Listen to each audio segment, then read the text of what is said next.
Hi, my name is Fred Weller and I love movies. And today I want to talk about Unbreakable from 2000. Definitely one of my favourite movies of all time. Very unusual. This film is unlike anything ever made, and it's amazing if you can rewatch or watch the entire movie and stop not stop. Like it really it can sometimes feel like a hard sell, but there is a mystery to it, and the payoff is quite significant. The budget for this movie was $75 million, which was pretty significant for this type of movie at the time. The actual gross profit worldwide was $248 million. So, not an unsuccessful movie, but not a blockbuster. It made its money back. It is a slow, dark, depressing, and confusing story that just looks like a boring normal life with one miraculous event that has a twist. There's definitely a mystery behind everything going on, and you keep watching because you want to find out what that mystery is. And they hint the whole time. This is a superhero origin story that looks far too real, frankly, in many cases. The film is made by, or directed by, M. Night Shyamalan, already famous from The Sixth Sense in 1999. Shyamalan was given sort of almost near complete creative control by Touchstone Pictures after that success. And Shyamalan approached Unbreakable not as a traditional superhero movie, but as a grounded comic book and real life story. He called it his first act of a larger story. Shyamalan preferred sort of long, unbroken takes to create tension and used muted colours to strip away any kind of Hollywood gloss that other superhero movies might have. And there weren't a lot of superhero movies back in that day as it was. This is not the heyday of superhero movies. Shyamalan had a cameo in the film as a drug dealer at the stadium, a trademark of all of his movies and his directing style, as he includes himself as a bit part. The producer, there's a number of producers actually. There's Barry Mendel, Sam Mercer, and then M. Night Shyamalan was also a producer.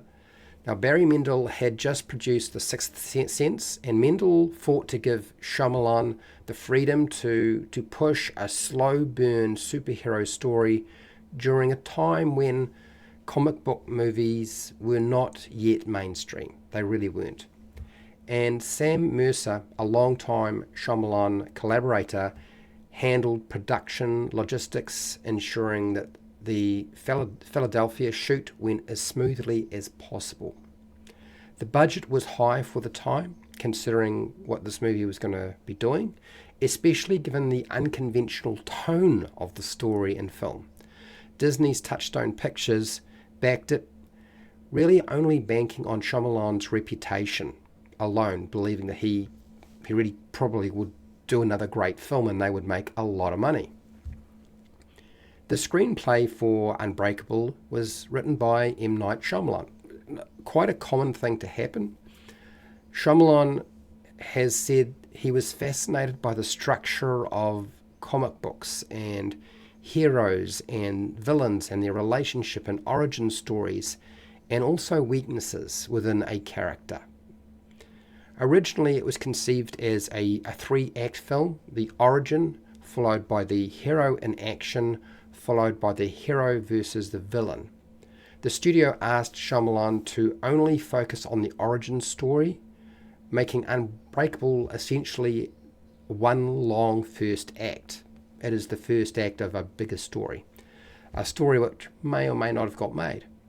The screenplay has many hidden themes, such as destiny, the hidden potential of the humanity, fragility versus strength, and many more. It's very complicated. The editor was Dylan Technor, I think that's right. Dylan was known for Boogie Nights and Mongolia, Technor worked closely with Shyamalan to maintain a sort of deliberate, almost hypnotic pacing, very different from the fast cut style of other thrillers at the time, and even superhero stories, frankly. The editing highlights really the comic book panel. That is the concept they were going for. And so what that means is many scenes linger like frozen frames. It's deliberate to almost taking a film and making it a static image. So a lot of framing would take place, reinforcing that sort of superhero mythos was by framing everything for long periods. The music was done by James Newton Howard. Now, Howard worked frequently with Shyamalan. He did Signs, The Village. Howard used minimal themes like very much a minimal aspect to it, haunting string arrangements. The score is deliberately understated to reflect David Dunn's reluctant heroism, who is the main character. In fact, there are two main characters, but David Dunn is definitely the main character. Howard avoided using sort of bombastic superhero fanfares like you might have seen in Superman 1978. His score is more about the emotional weight and the hidden strength of the character. Howard used very few musical notes. He went for the idea of just picking just a few notes to highlight what Unbreakable as a theme would be trying to do, which makes the Unbreakable theme and the sound that it makes really easy to identify. When you hear it, if you've seen the movie, you know exactly what it is. The cinematographer was Iñárritu Serra. I think that's correct. I may have pronounced that incorrectly, but Serra was known for using a naturalistic lighting style. He did Girl with a Pearl Earring, and the whole point of doing this is to make the film feel more like it is actually happening before your eyes. Serra used subdued lighting, carefully framing scenes to give that sort of comic book shot or panel look. That framing aspect was very much part of what he was trying to do. Many scenes were designed to resemble the comic book panel, even though they don't actually break it up and have multiple panels all at once. Every time you see the screen, it is essentially like a panel. Characters framed in windows was common, or in a reflection, or even with shadows, or even with other people. There's a lot of framing taking place. Shyamalan and Serra often used a moving camera instead of cuts. Quite often you would have more than one camera operating on a set. This is something that they didn't do a lot of. Instead, they would use one camera or two, but really it was just one camera doing the vast majority of the work, and that camera was able to move. And that's essentially, this is to let emotions play out in real time. So everything is sort of a one cut. And notoriously, or I don't know, is it more of a legend? Shyamalan has stated that there are only 400 cuts in the whole film. It was shot with no backups. So there were not a lot of filler shots done. What was shot was what was shot. It's pretty scary, actually. It kind of reminds me of how Clint Eastwood shoots his films. He tends to just shoot once from one angle and that's it. The special effects was done by ILM, which is Industrial Light and Magic. The film uses very few visual effects compared to most superhero films. This is deliberate. ILM contributed to subtle enhancements like water physics or realistic train crash aftermath scenes, which of course they couldn't just crash real trains, so they have to have something digitally created. And it's very convincing. And color grading. A lot of color grading effects were taking place to take the color out of the picture. The biggest effect was actually restraint, probably. Shyamalan wanted practical sets, practical effects, atmosphere instead of flashy CGI. Bruce Willis performed many of his own stunts in the scenes, showing that, David's physically resilient. Now, there isn't a lot of physical stuff in this movie that Bruce would have to perform, but there are a few. The characters, there's a bunch of characters in the story. So what I normally do is I talk about behind the scenes of a movie, and then I talk about the characters, and then I go into the plot, but I analyze the plot. There aren't a lot of characters, I would say, that stand out that we need to focus on. So I'm just going to talk about the ones that I think are the most important. First off is Bruce Willis playing David Dunn. Now, David Dunn is a quiet, melancholy security guard who discovers he's maybe far from more than just normal or ordinary. He is not an ordinary man. David Dunn's transformation into the superhero is presented slowly with the use of a green poncho as sort of the final sort of version of his superhero. Almost like a cape, but a very real-world, appropriate garb to be wearing, even if it does sort of have elements of the superhero in the cape. David is a very subdued character compared to the characters Bruce Willis usually played. Bruce Willis would usually play the tough guy action hero, like in Die Hard or Armageddon. Willis played David with this restraint, which made the revelations more impactful, and Shyamalan and Willis worked closely after the Sixth Sense and its success, and as a result, Willis trusted Shyamalan to do a slower, more character-driven style of film, and accepted a lower fee so that there was creative freedom to do so. Because quite often, if you want more money, you get a different sort of movie. Less money, you have a little bit more freedom. You don't have quite so many people looking over your shoulder.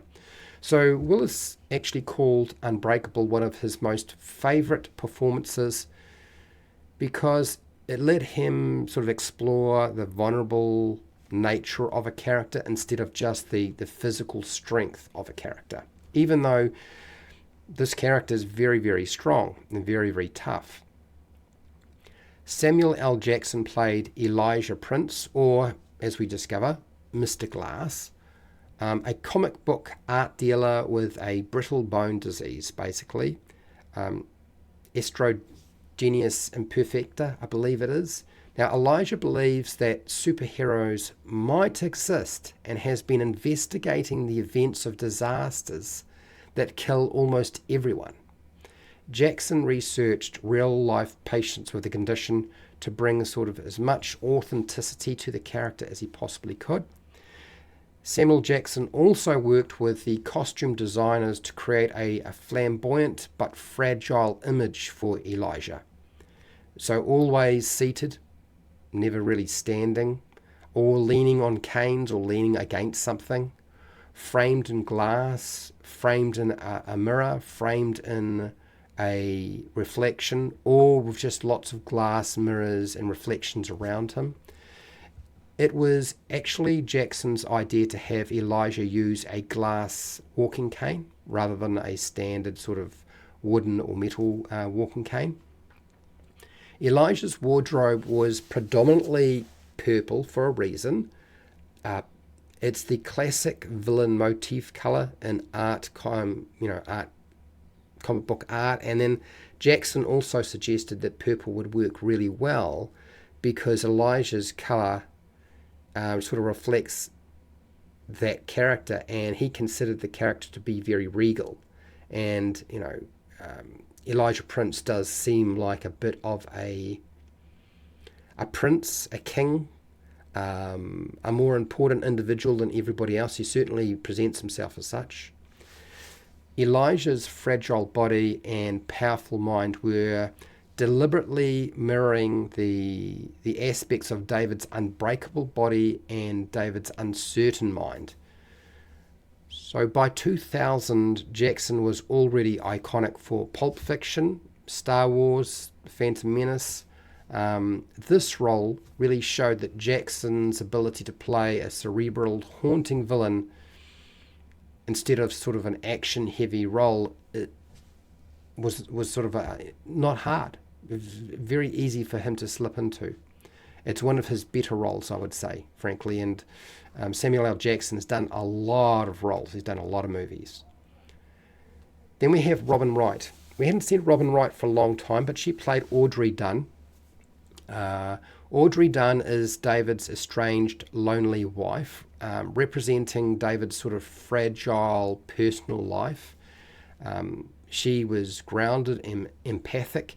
Audrey sort of humanizes the film and gives it more of a, we are dealing with real people. The fractured marriage is central to David's journey as his powers sort of manifest. And then Robin Wright was sort of best known at the time for roles in The Princess Bride and Forrest Gump, later achieving acclaim with House of Cards. But Shyamalan deliberately cast Robin Wright because of her naturalistic acting style. He wanted no Hollywood glamour whatsoever, which is why you'll see she almost never has any makeup on or doesn't look like it. And that made her more believable. It made the whole story more believable because she was there. Spencer Trent Clark played Joseph Dunn. And Joseph Dunn is David's young son who firmly believes his father is a superhero when it is presented as an idea to him. Clark portrayed Joseph as a normal, emotional boy, key to the film's most tense moments, notably the gun scene, which we'll get to. Just before Unbreakable, Clark had appeared in Gladiator in 2000 as Lucius, and later Clark had played roles in Mystic River and a TV series called Agents of S.H.I.E.L.D. Shyamalan often withheld details from Clark to preserve the authentic sort of reactions and emotional, and give sort of a scene a more emotional heft and weight, and to sort of surprise Clark as much as possible, so that when he was portraying Joseph, he didn't get a chance to sort of practice it much, so he'd catch the sort of first reaction.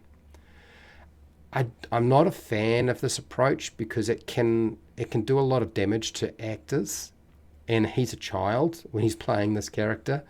I'm just glad that it hasn't sort of scarred him for life like it has some other actors or actresses. They often do it to actresses. I don't know why. Why kids and actresses? Anyway, Charlene Woodward played Elijah's mother, and she doesn't actually have a mother. The mother doesn't actually have a name. She's just Elijah's mother. Right throughout the entire story, even in the credits, it's just Elijah's mother. Now, Elijah's mother is warm. She's a supportive mother, and Elijah's strongest influence in life. She nurtures his love for comic books by offering them as a reward to take part in life outside of the home, because he was just going to lock himself away and just not go anywhere, not do anything, which would of course been a disaster for his character. But actually, being the supportive mum, you would think would have had a different effect. It has an unforeseen and unfortunate side effect. Woodward played Elijah's mother across two timelines.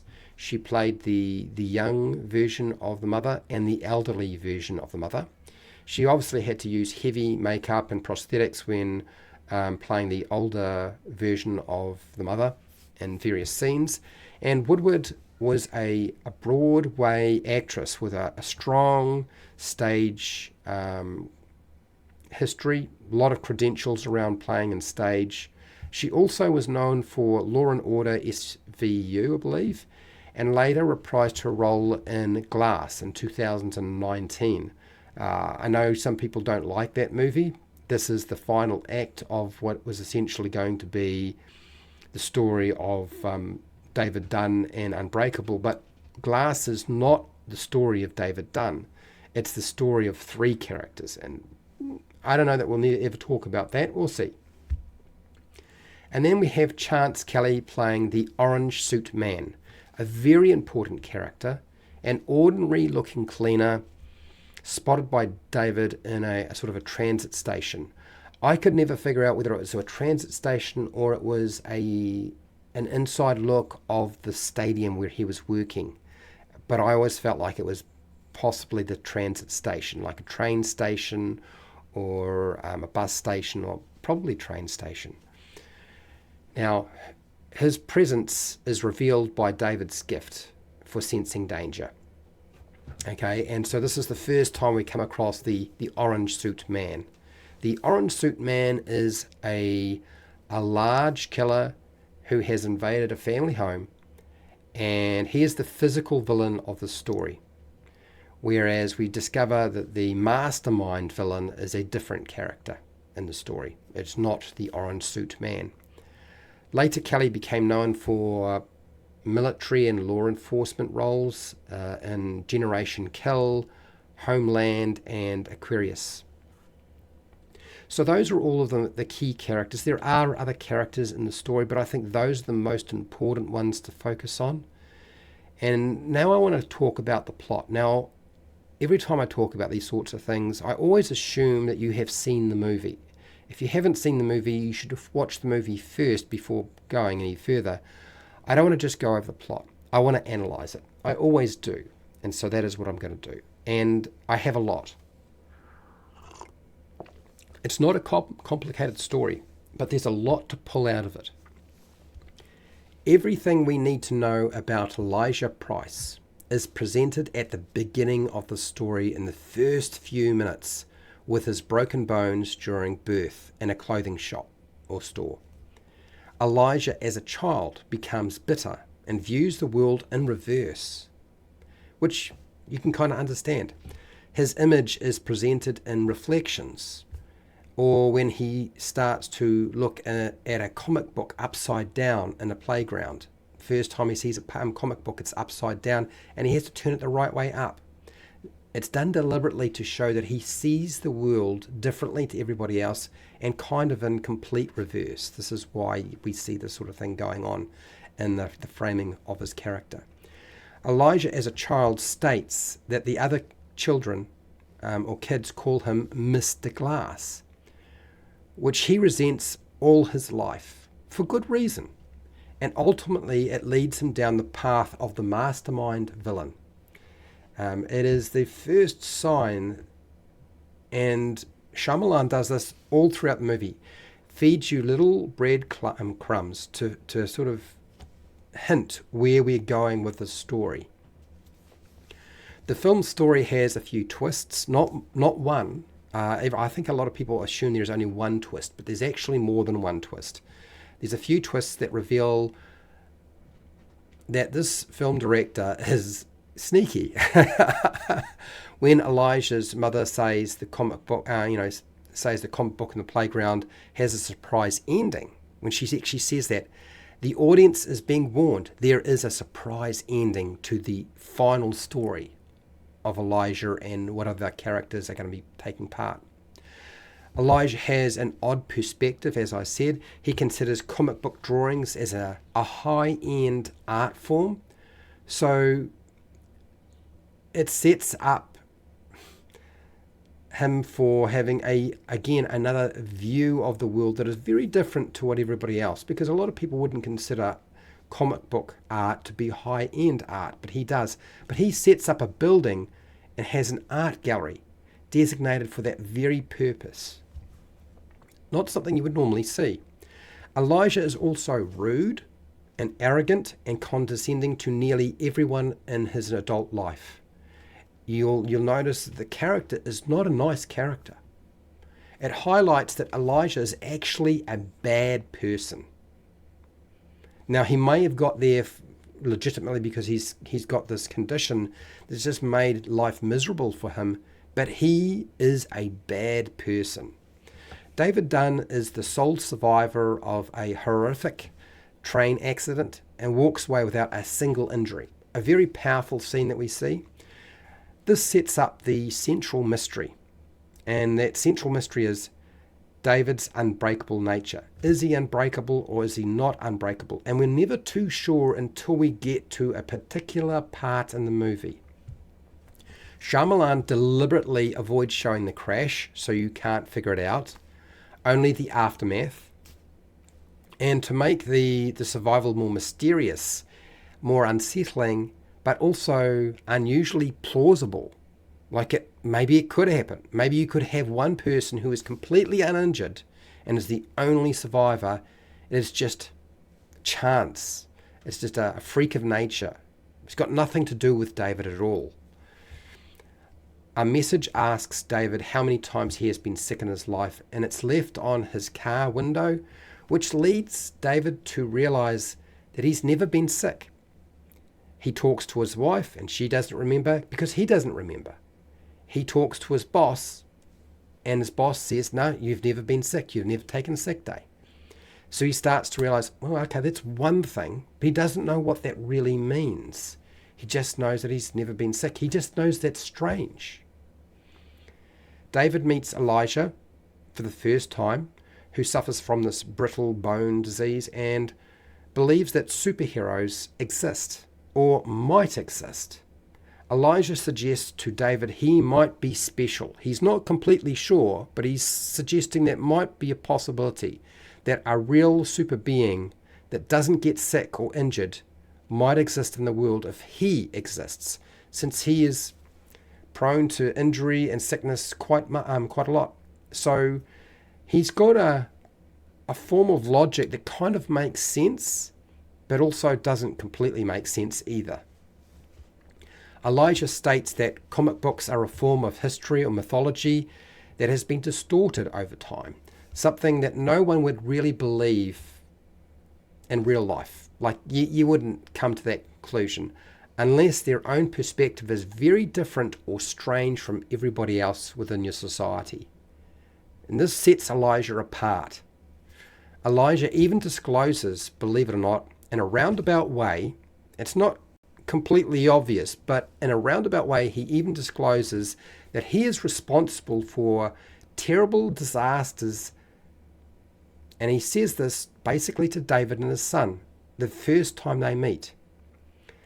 And it is done in such a way that you don't realize that he's the one who's fabricated it. He just talks about these situations in a manner that is so matter of fact that it doesn't even seem like he did it, because it doesn't. Or that it would be bad. He doesn't even talk about it being a bad thing, really.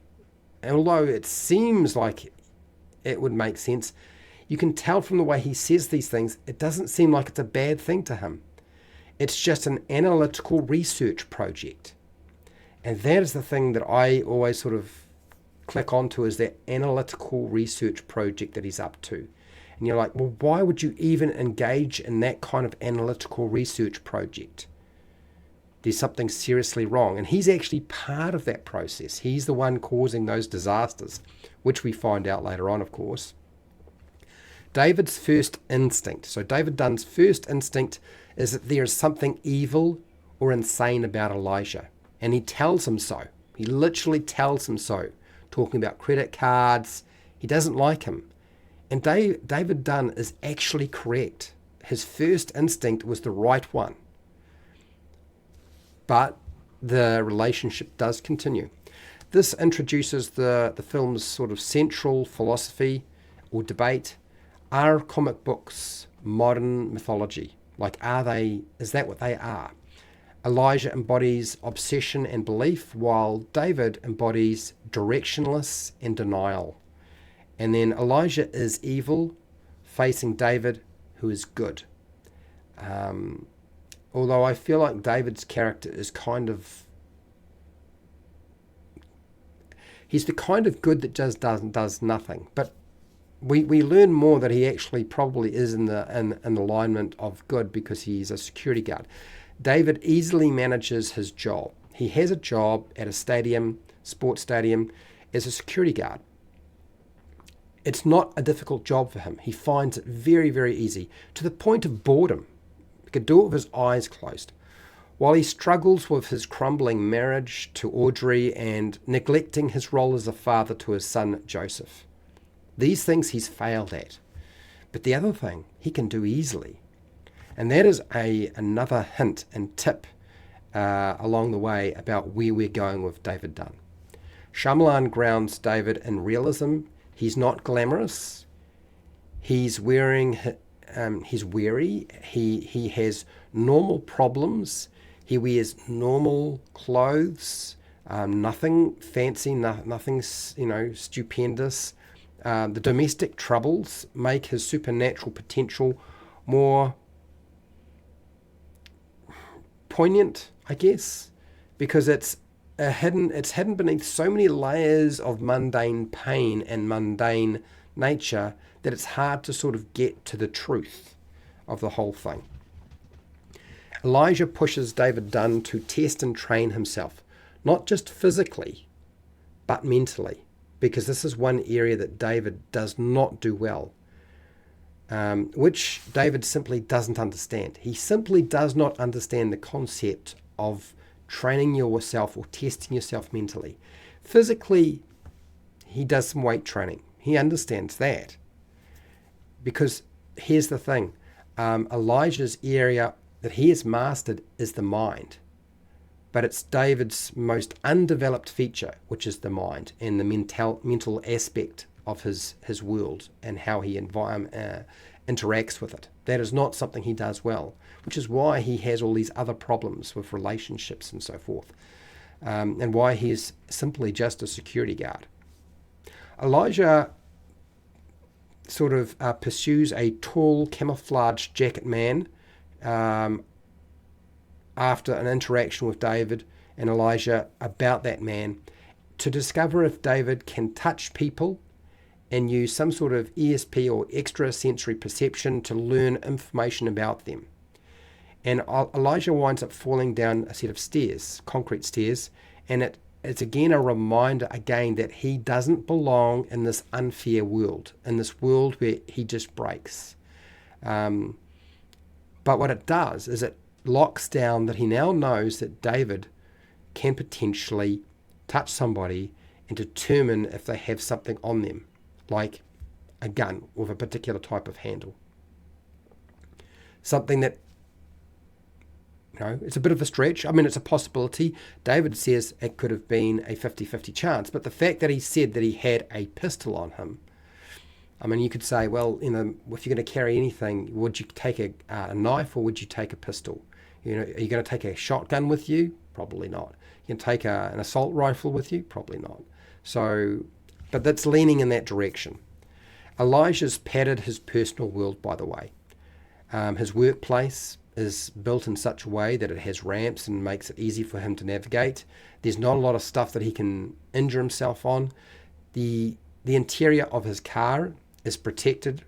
It's all padded to protect him from injury on literally anything that he could bump up against. But the world he walks around in is made of concrete and it has sharp edges. And every time he engages in the world outside of what he has created for himself, he's at risk. So Joseph Dunn, David Dunn's son, tricks David into testing his strength.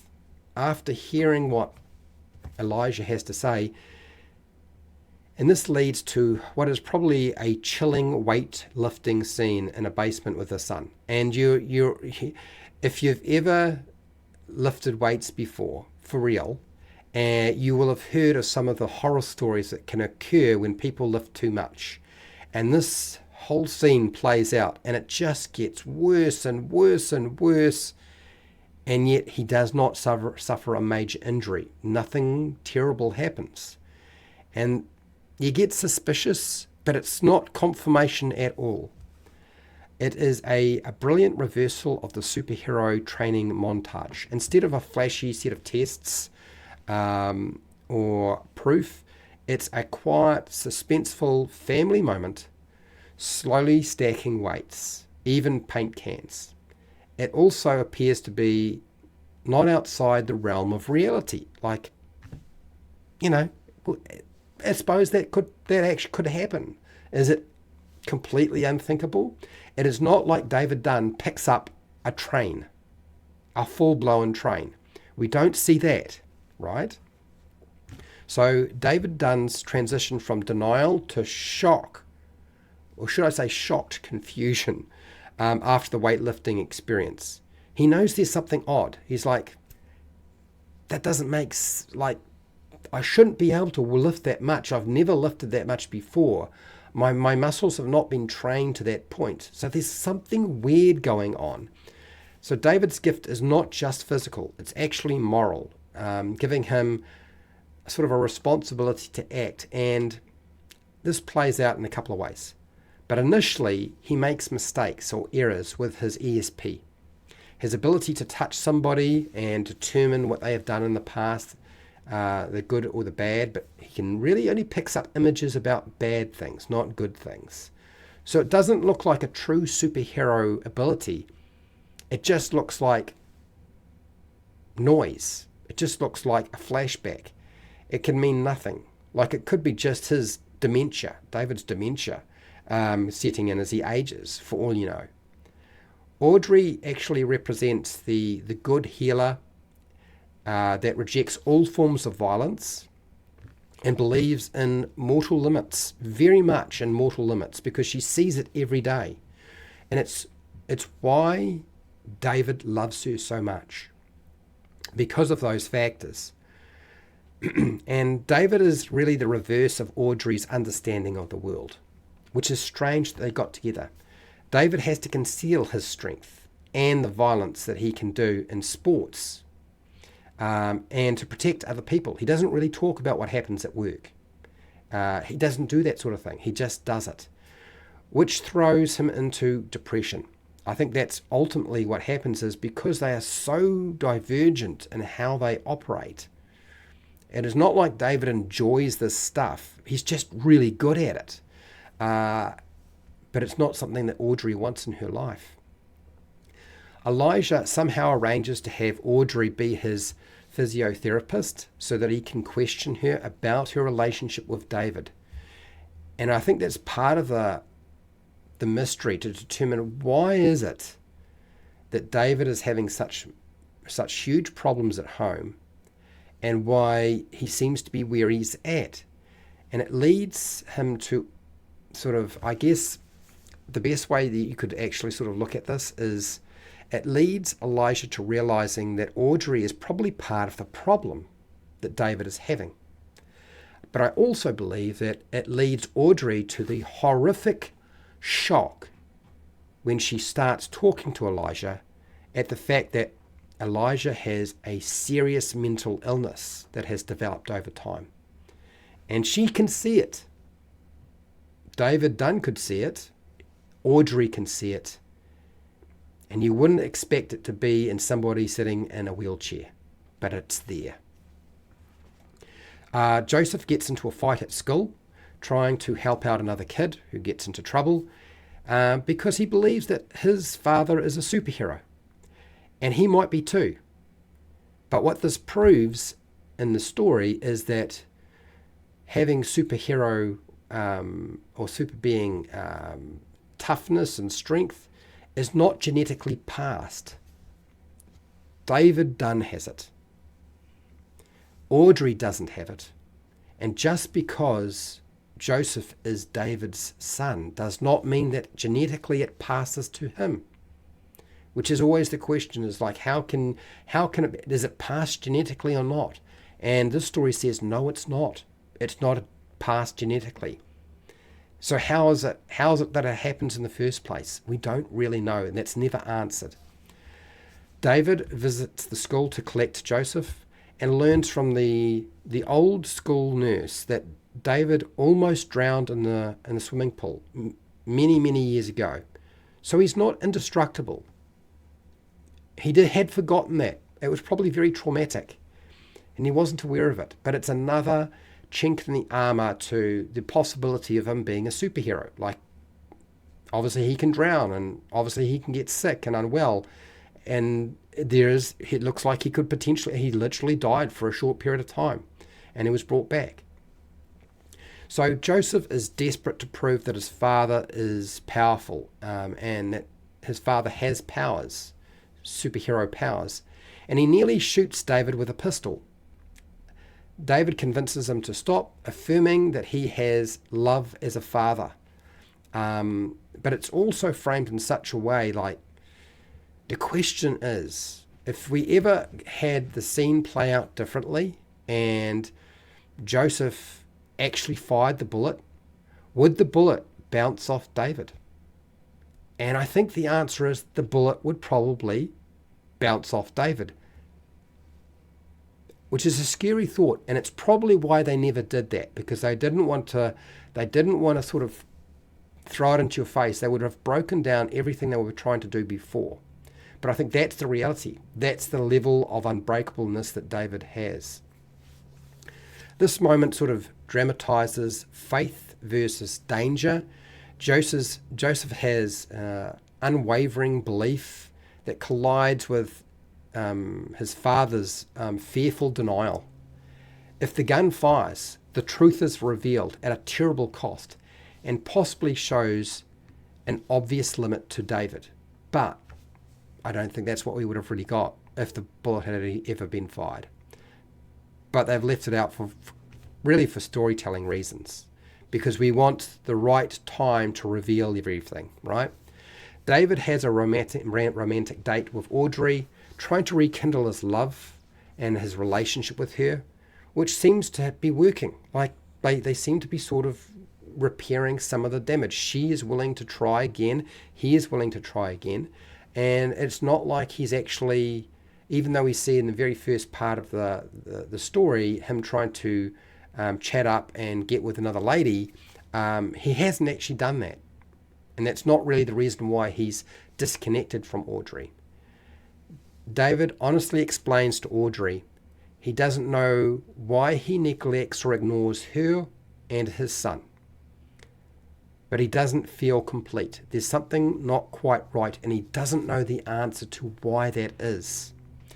Again, this goes back to the fact that he is not mentally advanced. David Dunn, physically, he's there. But the mental side, the intellectual side, is not strong. He can have that, but he's never worked on it. So Elijah confronts David as a liar.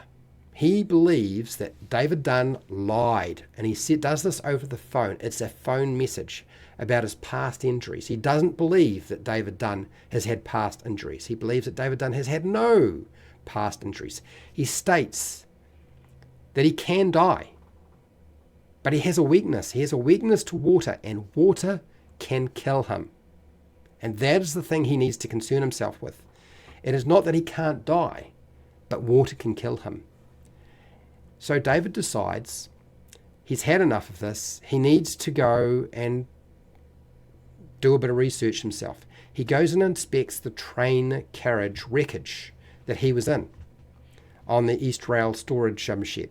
So he goes to the East Rail storage shed and discovers that the train carriage he was actually in, and apparently he knows which carriage he was in, discovers the damage is so bad it would have been impossible for him to survive, or anybody else, unless there was something else going on. Unless David is in fact unbreakable, in fact not a normal man.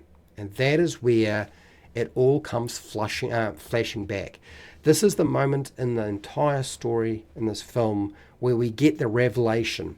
David has a flashback of saving Audrey from a car wreck, which we hear about multiple times in the story. And he literally, you can see him as he's remembering, bending metal on the door. This is an old car. This is not a modern car where you could probably bend the metal yourself. No, this is an old car. The metal is bending away, and he rips the door off to pull her free. And he lies about being hurt. And why? He lies so that he can have a relationship with Audrey, because truly he has no interest in sports. I mean, he uses his natural gift in sports and he's good at it, but he doesn't really care about it. But he likes the idea of spending time with Audrey. And that is where everything sort of falls away. David is shocked. He realizes he's not a normal man anymore. And he asks Elijah what to do because he doesn't know what to do. He's got no idea. Now that he knows that there's something special about him and he could probably do a lot more in the world, he's got no idea at all. So Elijah tells him to go where there are lots of people, where lots of people are moving, and that David Dunn will quickly find plenty of people who are very evil. And the reason is Elijah knows how many people in the world do bad things just like him, or kind of like him. Elijah's actually pretty bad. But anyway, so he does this. And at a transit station, David brushes against passing strangers, sensing their hidden crimes and visions. This is his sort of extrasensory ability that he's kind of struggled. It's taken time to develop, and he's finally at that point. But he understands, and he doesn't question it now. He knows it's a real thing. David identifies a violent man in an orange jumpsuit who has killed a person in a family house, revealing his extrasensory perception at its peak. This is where it's working exactly the way it's supposed to.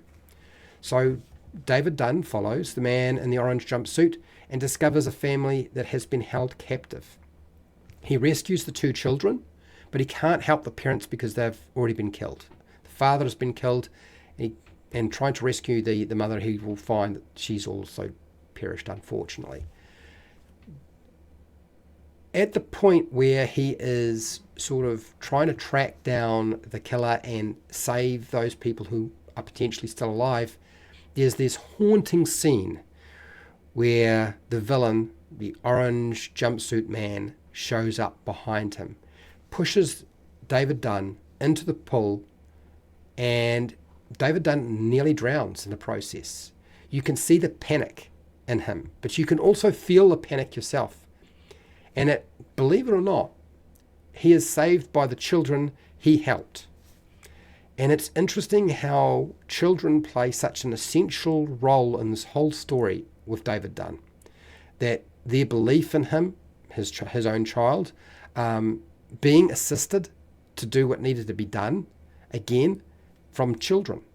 It happens a lot. Children play, even though we don't see a lot of them, they actually play a sort of a key aspect in the whole process. I guess because comic books are often viewed by children as being really important and being a part of their life. Children are part of the story. And I think that was quite deliberate in many respects by Shyamalan. So David accepts his role now. He's been pulled free, thankfully, but he has a weakness, water. He's almost been killed. It's a biblical trial, really. It's echoing baptism or rebirth, essentially. Because pulling himself out of that water changes everything. From that moment, he is no longer in denial at all. He is the guardian. He is meant to be. And there is risk. He can die, but there's a good chance he can stop this killer. So David fights the killer, a large man, taking incredible punishment, getting smashed into the wall. He does not let go. It's like you can't, once he's got that choke on, it will not come off. And chokes out the criminal. And it actually, if you watch carefully, he snaps his neck as well. Why does he do that? And I think the reason being is he knows fully well that he can't leave him alive, that he's far too dangerous to be left alive. You might say that's not a superhero feature. That's not what superheroes do. But again, this is a superhero in the real world, not in the make-believe world. This is what they're trying to portray. I mean, I'm not saying that there are actually superheroes in the world, but that is what they're portraying in the story.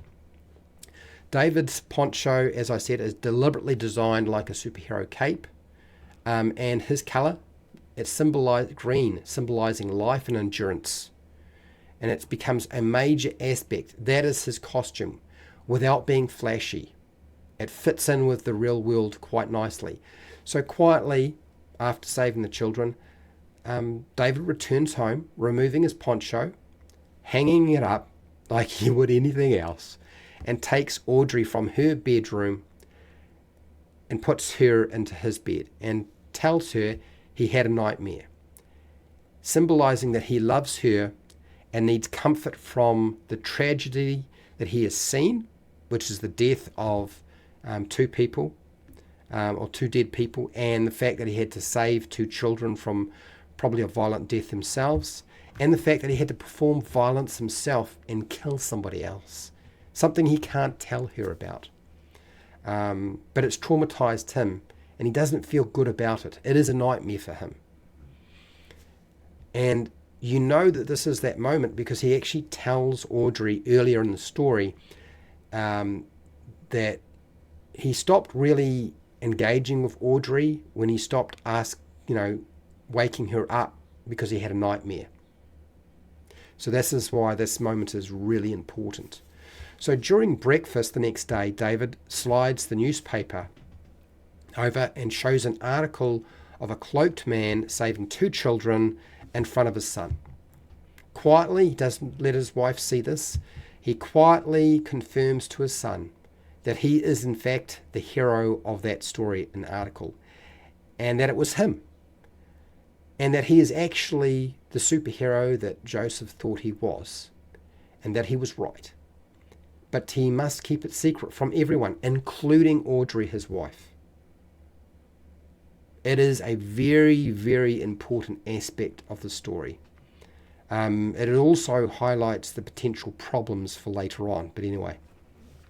So this highlights the superhero who must keep their activities secret from family to protect them, not only from what they would think of them, but from other people finding out that they do have family, and the public for their safety, to avoid rejection, but also persecution.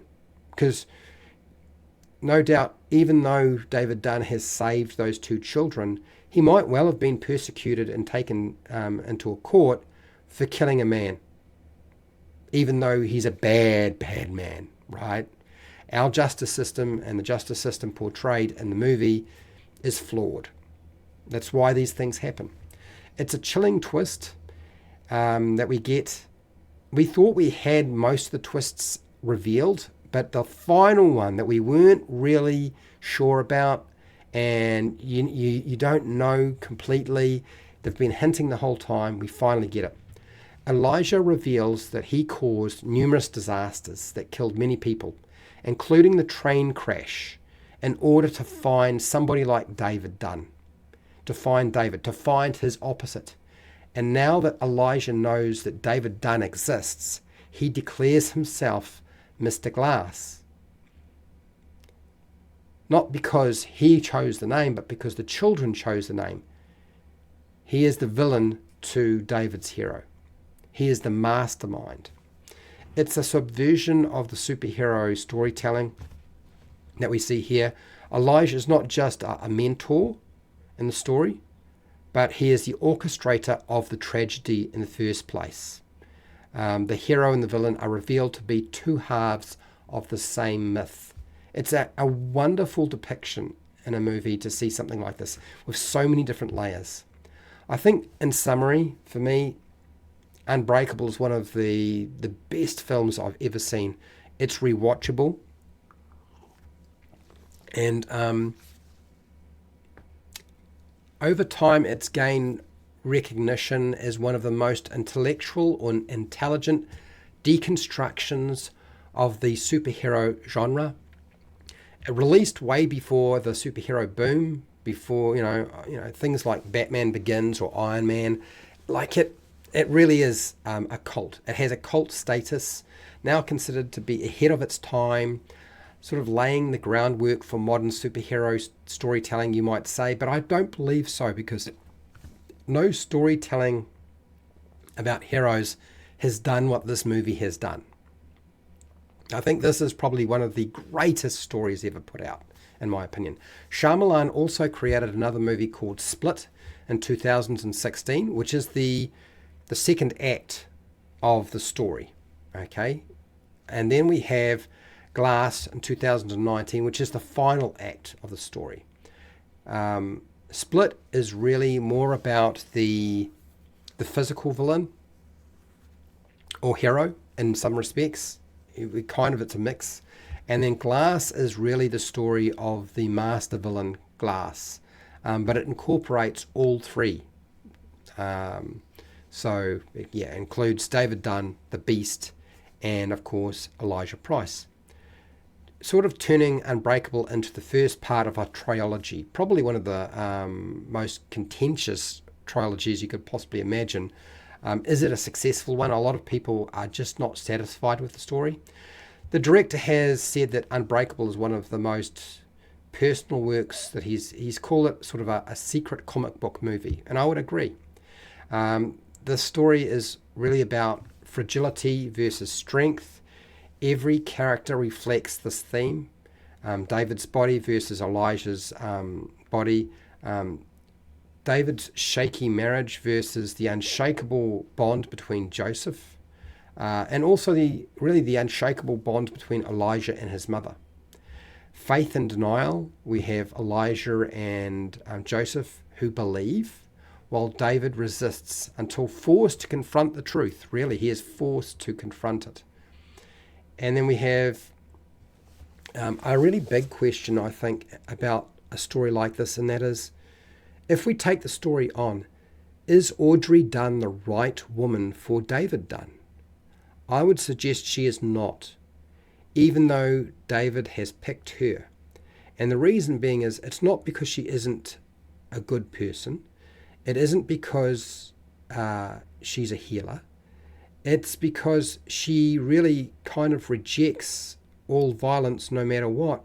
And what David Dunn needs is somebody who could support him to do the hard things. David Dunn will do the right thing, but there's violence going to be required, because this is the real world we're dealing with in this story, in this film. And I think that is essentially why the character of Audrey Dunn sort of fades away as we progress with this character in later movies. This movie also suggests to the audience, to you, to me, that superheroes might actually live amongst people in the real world, that we would not even know if they were there. Is your neighbor actually a superhero, or capable of being a superhero? Or are you? Really a powerful story. I really like this one. It asks really interesting questions. It presents them in a way that is quite easy to digest as well.